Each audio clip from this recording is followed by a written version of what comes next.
Is this the most underrated hot hatch you can buy? This was released in 2015 to replace the underwhelming FN2. Why is it so overlooked?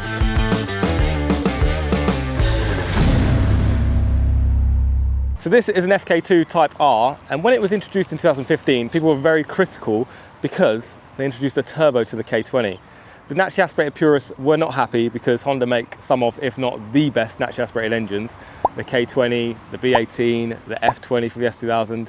So when they introduced a pesky snail, people weren't happy. However, one perk of Honda adding one of those pesky snails is it's the first Civic Type R to produce over 300 horsepower, producing 306 brake horsepower and 400 Newton meters of torque. Another thing the turbo addressed was the lack of low-end to mid-range torque that the Honda naturally aspirated engine suffered with before they got into the VTEC territory. So this turbo engine counteracted those criticisms. Another benefit is this car actually set the front-wheel drive record around the Nürburgring when it was released in 2015. So this car was on sale for 2 years between 2015 and 2017. It replaced the FN2, but there was a 6-year gap, so there was quite a lot of anticipation for this car. And the controversial styling didn't go down too well, which might be one of the reasons it's overlooked. If you come with me, we'll look at some of the details. Got this nice aggressive sort of front fender area with this grille here, which is actually a grille. It's not fake, which is good. We'll ignore the chameleon tint. I'll be honest, not a big fan of that. But hey, we'll keep it going. We go around to the back. Again, very aggressive, sticking out, nice aggressive alloys, big fan of those. Now the most aggressive and controversial thing will be this rear wing. I personally love it. I think this car has actually aged quite well, and it's better than the FK8 with the 3 pipes because it's got quad pipes either side. It's got a nice aggressive profile, but also in a way quite sleek. And I think it's aged really well. I mean, this is a 10-year-old car this year, believe it or not, and I think it looks really good. Anyway, enough yapping, let's go for a drive.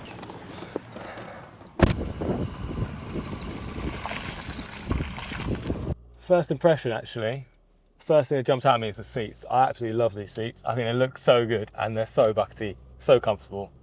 Love them. I can't see much out of this chameleon tint. Oh, that blow off. Wow, that pulls really well. And this has an LSD up front, so there's no torque steer. It's really clever the way it puts the power to the wheels. It's quite stiff. The steering is very nice. Another thing that was critiqued when this car came out was the fact it kept the torsion beam rear suspension from the FN2, which was heavily criticised after the EP3 had such good independent rear suspension. The FN2 came along with a torsion beam rear suspension, which people did not like. And then this car had the same thing. But they did do some more clever trickery with their alignments and just the way that it's dampened. It's also got adaptive dampers as well. We've got an R button here. I haven't pressed it yet. I will press it. And it stiffens everything up as if this car needs it. But no, I don't think it's too bad. I don't notice it yet. I haven't pushed it to the limit, but so far so good. One thing Honda knows how to do is make a nice gearbox.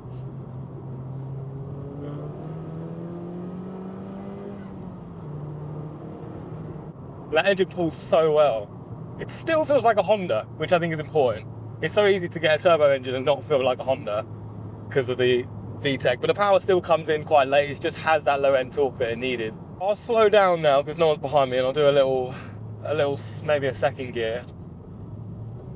And then we'll see if there's any torque steer or any wheel spin. This car has been mapped allegedly to 350 brake horsepower. No dyno proof, but the owner tells me it has been mapped to 350. And let's see if there's any wheel spin. It's not the best weather, I'll be honest.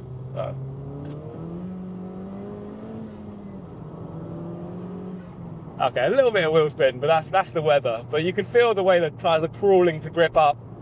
It feels good. And I'm not the biggest fan of front-wheel drive cars, I'll be honest, but this is still very enjoyable. And I think they have that ethos of a hot hatch down to a T, because you think of the Golf R and sort of the RS3, they've got four-wheel drive, and I think that just absolutely loses it. Four-wheel drive and automatic gearbox is not what you want in a hot hatchback.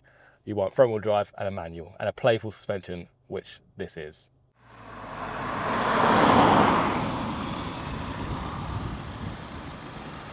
These tints are so dark. Another thing which I think makes this car a great option and underrated is how unique this interior is. I've already spoken about the seats. I mean, the red seat belts, obviously it's got red Honda badges everywhere because it's a Type R, but with a turbo. But the actual cockpit itself feels very unique, very special. It's a nice place to be. There's nothing like it, or maybe the normal Civic, but this is so special, and I actually really like it. It's a very cockpity feel, the way it curls around you. It's got a sort of Supra S2000 vibe to it. Big fan. And some people say this is the last raw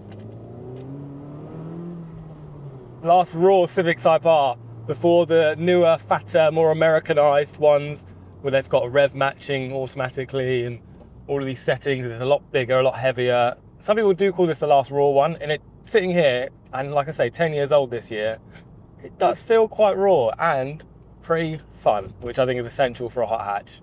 And if you're looking for a fun hot hatch, I think one of these over your boring Golf Rs and your RS3s, where personally I don't even look twice at anymore. But if you see one of these going past, I'd be looking at that for sure. I personally considered buying one of these when I was looking at buying a new car. I ended up on my ISF, but I did consider an FK2, and I never drove one. I kind of wish I did, because this is fun. The manual gearbox is great. Like I say, Honda do really know how to make a gearbox. So as you might be able to hear throughout the drive, the car does have a small blow-off valve. So I'll demonstrate now. Which sounds so good. I absolutely love it.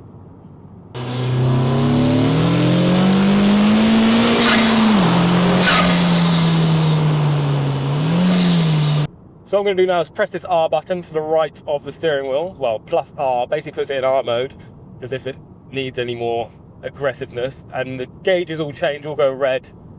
Got a nice R plus there. You've got your turbo gauges, oil temp.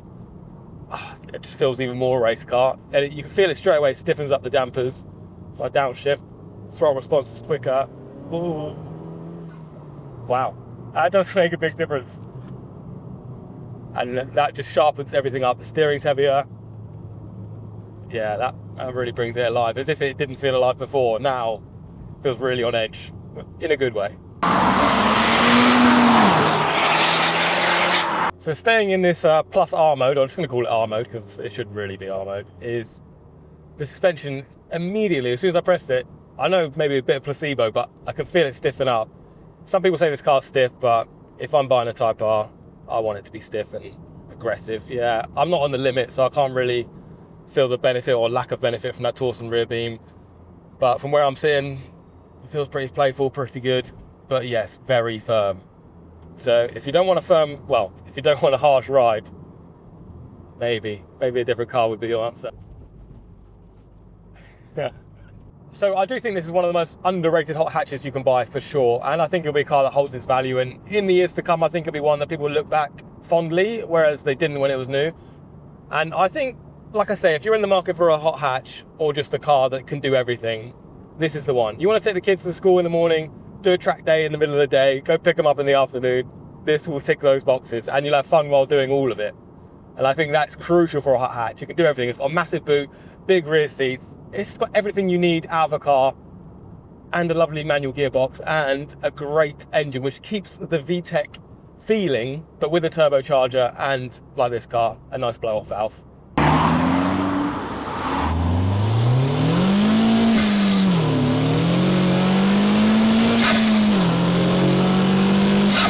So I did mention the fact I actually considered buying one of these myself, but never actually test drove one, mainly because they're quite hard to find. There wasn't any nearby when I was looking to buy a car. But driving it now, I kind of regret that decision. I feel like I should have at least given it the benefit of the doubt, driven it, and experienced it before I made the decision to go to the Lexus.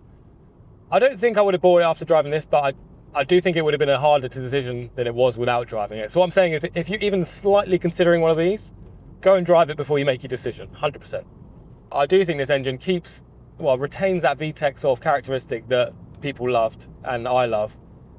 So I don't think it's a bad thing. They were sort of forced to go turbocharged, if you didn't know, basically just due to emission restrictions with just the world going a bit more green, let's say. But I don't think it's a bad thing. And like I say, the newer ones, the FK8 and the FL5, I do want to drive them, but they're a lot bigger. They're a bit more, I said Americanized, I couldn't think of a better word, but they feel like they're losing what a hot hatch is and should be, which is like this. This is right on the edge of the modern hot hatches and what I think a hot hatch is. I think everything after this goes a bit into the term of, I don't know, super hatch or something too refined, too fast, four-wheel drive, automatic.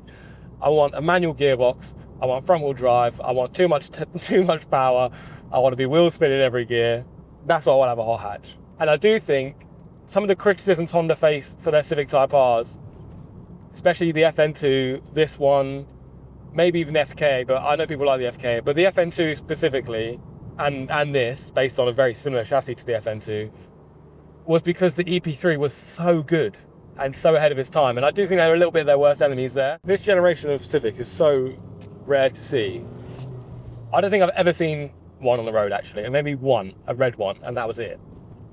And the funny thing about people saying the Honda shouldn't do turbo, or a lot of people criticising the fact Honda do turbos, is if you look on the aftermarket, how many people are turbocharging their Civics? Or just their Honda engines in general. The K20s, K24s, turbos everywhere. So it can't be that bad, can it? And I tell you, those engines can hack it, and so can this. And it has so much character. The way the power comes on, like I say, this one is slightly mapped, so I think it comes on a bit more aggressive than it would stock, but it still comes on well and has that high up power which you love out of a Honda engine. And another positive of this car, being the fact it's a Honda, very reliable, cheap to maintain, relatively cheap to buy, and because these cars are so rare, only made for 2 years, and a lot of people didn't buy them, is they hold their value very well compared to other cars. Because any sort of rare enthusiast car, especially nowadays with the move to EVs and everything like that, these cars really hold their value and sit in a good place in the market where I think so buying when they're 10 years old, they're not at that stage where they're rusty, they're reliable, nice turbo engine, decent tuning potential as well if that's something you want to do. Whereas the NA engines maybe not so much.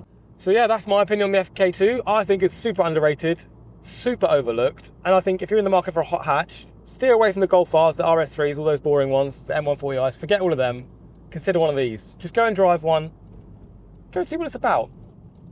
And yeah, if you could like, subscribe, comment what you would buy, if you would buy one of these. If not, yeah, let me know. Thanks for watching. Cheers. I'm just saying, if I had these tints, I'd be looking out for police the whole time.